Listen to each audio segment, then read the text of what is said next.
大家好，我是凯喜博士。这是一位粉丝快递给我的祖传治疗咳嗽的中药粉，是从某个中医那里购买的。产品宣称专治小儿咳嗽、哮喘、慢性气管炎、肺炎等。这位粉丝给孩子服用7天后，看到病情有所好转。有没有猫腻躲不过我们的照妖镜。直接说结果，这款祖传中药粉中至少含有2个人工合成化学药用成分，它们分别是氨基比林和非那西丁，又是一个打着祖传旗号却违法添加化药成分的甲醇中药。这个所谓的中医是个挂着羊头卖狗肉的骗子。另外，我们还检测到了咖啡因和黄芩苷、汉黄芩苷以及黄芩素，推测用到了黄芩药材。氨基比林是一种非甾体类的解热镇痛抗炎药，主要是通过抑制前列腺素的合成，减少前列腺素释放来发挥退热、镇痛和抗炎作用的。通常与咖啡因组成复方片剂，也就是氨基比林咖啡因片，用于缓解感冒、上呼吸道感染引起的发热、头痛等症状，也可用于神经痛、风湿痛和牙痛。样品中检测出了咖啡因就解释通了。但是氨基比林的副作用比较大，会引起血压下降、白细胞减少，甚至休克等不良反应。现在临床上基本不用了，已经被列在了儿童退烧药的黑名单中。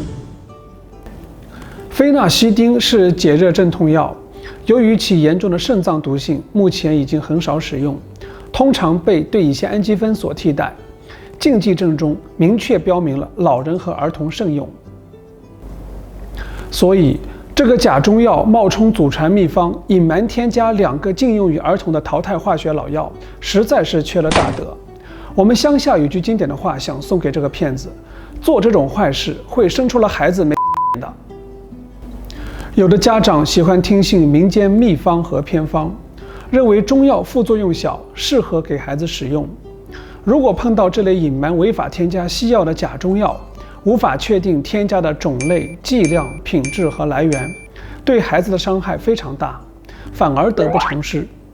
再次提醒大家，有问题要去医院，由医生诊断和治疗，遵医嘱用药。感兴趣的小伙伴一起来看看我们的分析和鉴定过程。用70%乙醇提取样品，然后采用经典方法进行 HPLC 检测。从液相图谱中可以看到4、5个明显的信号峰。从紫外吸收曲线看，1号、2号和3号目标分别与我们以往鉴定过的氨基比林、咖啡因和非那西丁基本一致。4号、5号、6号目标看上去像是天然植物成分，与我们以往鉴定过的黄芩苷、汉黄芩苷以及黄芩素基本一致，可以初步判断就是它们。接下来质谱照一照。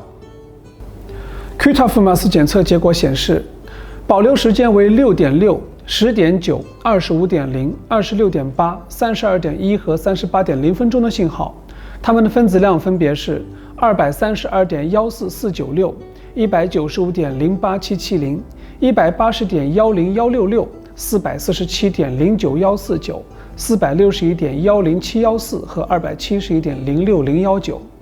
仪器推测的分子式分别为碳13氢17氮3氧1、碳8氢10氮4氧2、碳10氢13氮1氧2、碳21氢18氧11、碳22氢20氧11和碳15氢10氧5。可以实锤，它们分别就是氨基比林、咖啡因、非那西丁、黄芩苷、汉黄芩苷和黄芩素。检测速效神效纯植物产品还会继续。如果小伙伴们有可疑的产品需要分析，请留言哦。本次分享就到这里，咱们下期再见，拜拜。这里是凯喜博士的频道，砸钱做科普，我们是认真的，感谢大家的观看。